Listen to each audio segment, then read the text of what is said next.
आयुर्वेद.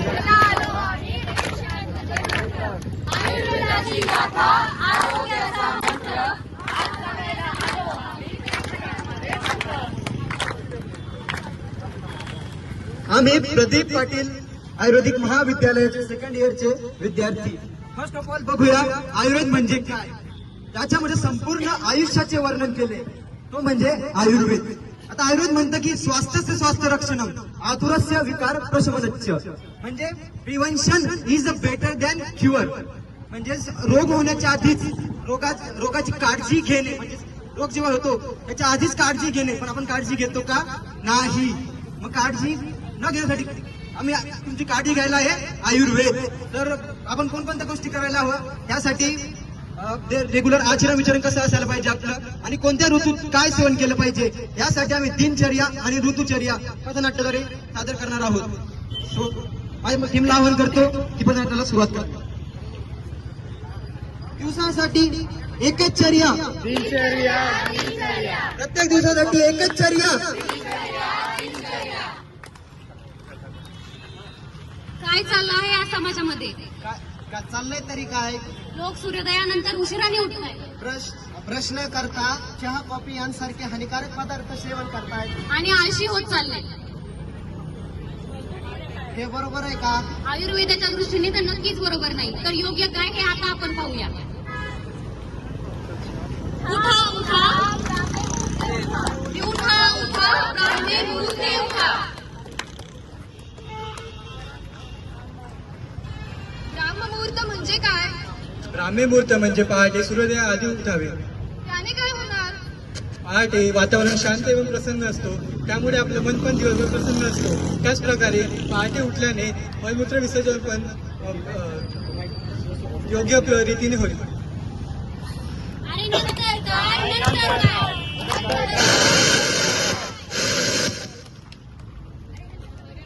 अरे आता तर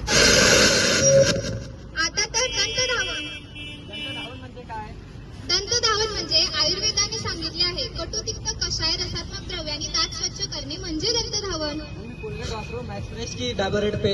अरे तसं नाही रे.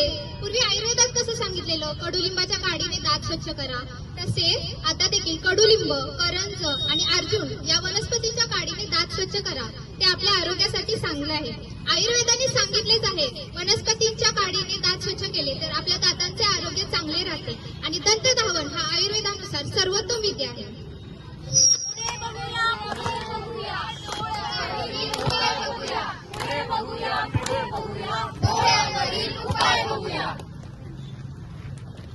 अरे बाबा काय झालं तुला? डोळ्यांना ताण आल्यासारखं वाटतंय रे. तू माझं ऐक. रात्री झोपताना अंजन कर. हे अंजन काय असतं नवीनच? रात्री डोळ्यात झोपताना सुरमा घालून झोप. सप्तरात्री योजित व्हा. 7 रात्रीतून केव्हा तू एकदा घालू शकतोस. डोळे सुंदर तेजस्वी व्हावे तर रोज अंजन डोळ्यात घालावे. अंजन नंतर अजून काय? अरे अंजन नंतर अजून काय? अजून काय? तेल लावावे अंगावर, हाडांना बळ मिळते भरभर, त्वचा उजळे झुकवा जाई, अभ्यंग रोज शरीराला भाई. चला रे करूया व्यायामाचा प्रचार. चला रे करूया व्यायामाचा प्रचार. रोज सकाळी करा व्यायामाचे कष्ट, जीवन बनवा निरोगी आणि धष्टपुष्ट. स्वच्छतेचे एकच ध्यान. स्वच्छतेचे एकच ध्यान. ज्याच्यामुळे प्राप्त होतं संपूर्ण भान. अरे दिवसातून एकदा तरी करा रे स्नान. स्नान नाम मन प्रसाद जनम. स्नान नाम मन प्रसाद जनम. दुःख स्वप्न विध्वंसनम. स्नान मनाला प्रसन्न करणार आणि दुःख स्वप्नांचा नाश करणार आहे. ज्याच्या केवळ स्पर्शाने दूर होते खान. करा रे बाबा करा रे स्नान. ज्याच्या इतका दूर प्रसन्नता होईल तेवढा उत्साह शरीरात येईल. तो आहे जीवनाचा सार. तो आहे जीवनाचा सार.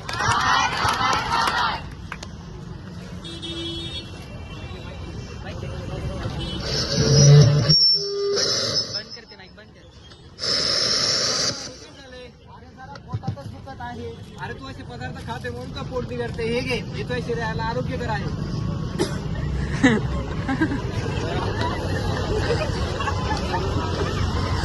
ऋतूनुसार साधा सात्विक हवा. ऋतूनुसार खावा रे भावा. चढ तेलकट टाळा सारे. मापात खाल्ले तर आरोग्य येईल दारे.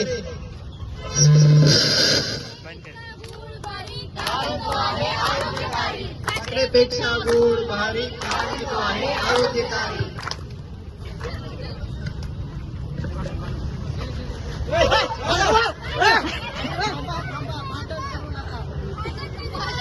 आयुर्वेदाने आपल्याला काय शिकवलं आहे? सदुत्तर.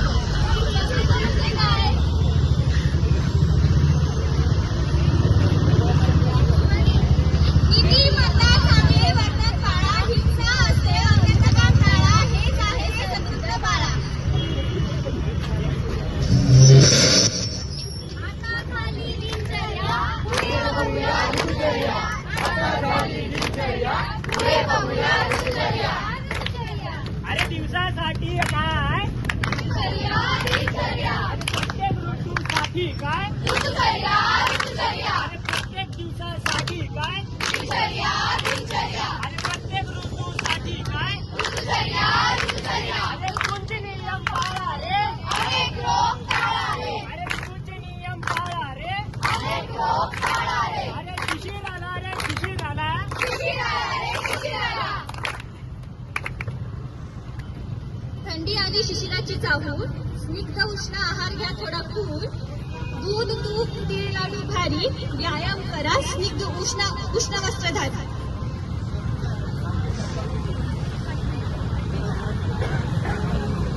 शिशिर आला थंड वारा, ऊन कमी थंडी करा, थंडी करा, थंडी करा. जेवणात तूप गूळ घाला, व्यायाम करून बळ वाढवा, बळ वाढवा, बळ वाढवा. लाडूंचा हसतगात, उतारा कसे घाला अंगात, घाला अंगात, घाला अंगात. शिशिर सांगतो हसत खेळत, व्यायाम करा ऊब वाढवत, ऊब वाढवत, ऊब वाढवत. वसंत आला, वसंत आला, वसंत आला. अरे काय झालं?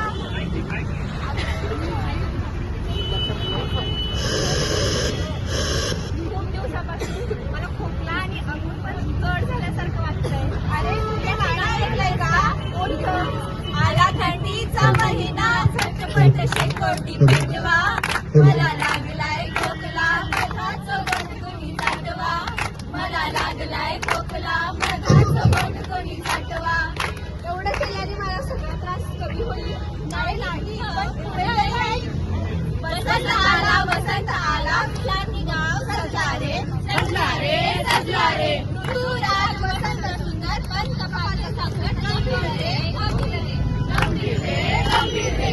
अंग अग्नी धूम करवतो, सर्दी खोकला वाढतो रे, वाढतो रे, वाढतो रे. मग आले हळद मिळे, आरोग्याचे शस्त्र खरे, शस्त्र खरे, शस्त्र खरे. हलका आहार नियमित चाल, वसंत आली बळकट काळ, बळकट काळ, बळकट काळ. गोड तेलकट टाळा बरे, कडू तिखट तुरट बरे, तुरट बरे, तुरट बरे. आळस गडबड करू नका, रोज स्नान व्यायाम करा, व्यायाम करा, व्यायाम करा. ऋतुचर्या पाळा बरी, आरोग्याची वाट खरी, वाट खरी, वाट खरी. ग्रीष्म आला रे ग्रीष्म आला ग्रीष्म आला रे, ग्रीष्म आला. आता ग्रीष्म ऊन कडकडाट ऊन कडकडाट ऊन कडकडाट. थंड गोड रस फळांचा हात फळांचा हात फळांचा हात. पाणी भरपूर शीतलता ठेवा शीतलता ठेवा शीतलता ठेवा. रात्री जागरण नाही रे भावा नाही रे भावा, नाही रे भावा. ग्रीष्मात सूर्याची उष्णता जास्त असते, त्यामुळे शरीर कमजोर होते आणि आपण उष्णता जास्त असल्यामुळे दिवसॉफ घ्यावा. आता हे दिवसॉफ म्हणजे काय हो? दिवसॉफ म्हणजे दिवसात थोडी झोप घेणे. आणि ग्रीष्मात उष्णता जास्त असल्यामुळे पित्त दोष वाढतो, त्यामुळे तहान आणि भूक जाणवते आणि थकवा जाणवतो. याच्याकरता आपण थंड गोड असे द्रव पदार्थ खावे, जसे की दूध, ताक, फळांचा रस इत्यादी. आणि बाहेर उष्णता जास्त असल्यामुळे आपण सावलीत बसावे. सावलीत बसल्याने मन आणि शरीर शांत असते.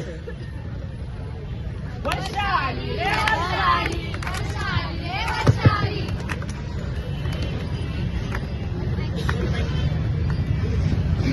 प्रिया, हाय. अगं हळू पडशील. काय झालं तुला? काय सांगू, किती दिवसापासून सर्दी खोकला आणि पचन पण नीट होत नाही. असं कसं मध्ये काय माहित. जाऊ दे सोड, जाऊ दे, सगळं नॉर्मलच असतं. मग किती मस्त पावसाचं वातावरण आहे, चला पण काहीतरी खाऊया. वडापाव खाऊया, चल. अरे थांबा थांबा थांबा, याने ती चुकी केली तर तुम्ही करू नका. अहो नेमकी कुठली चुकी बद्दल बोलत आहे? सर्दी, खोकला, अपचन हे लक्षणं दुर्लक्ष करू नका. का? कारण वर्षा ऋतूमध्ये आपलं पचन थोडं कमजोर असतं, त्यामुळे जड, तेलकट किंवा मसालेदार खाण्याने आपलं पोट पटकन बिघडतं.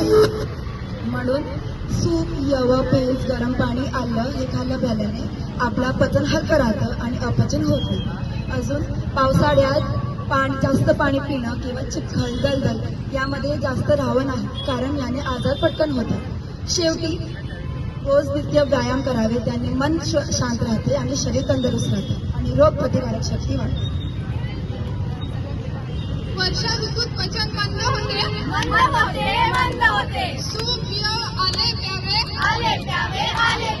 जास्तीचे पाणी, दलदल टाळा, योगासन, प्राणायामाने तनमन सांभाळा.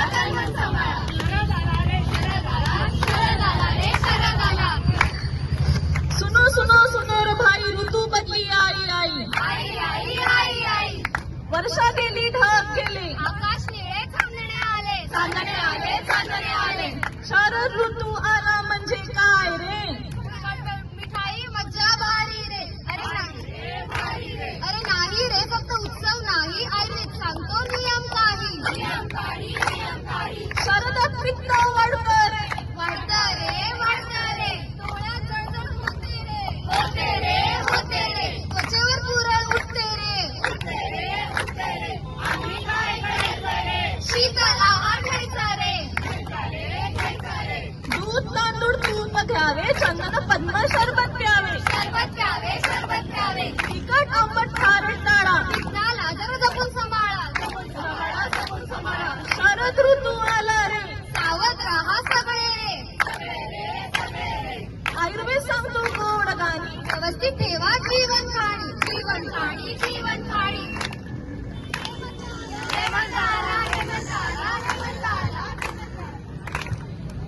हेमंते बलवाढे अंगात,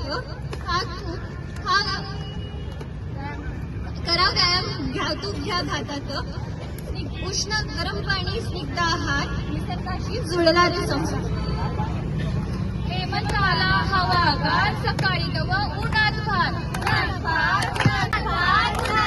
स्निग्ध आहार, हलका व्यायाम, वापर करून मिळेल आराम. हेमंत ऋतू सांगतो खास, जपा शरीरे नको त्रास.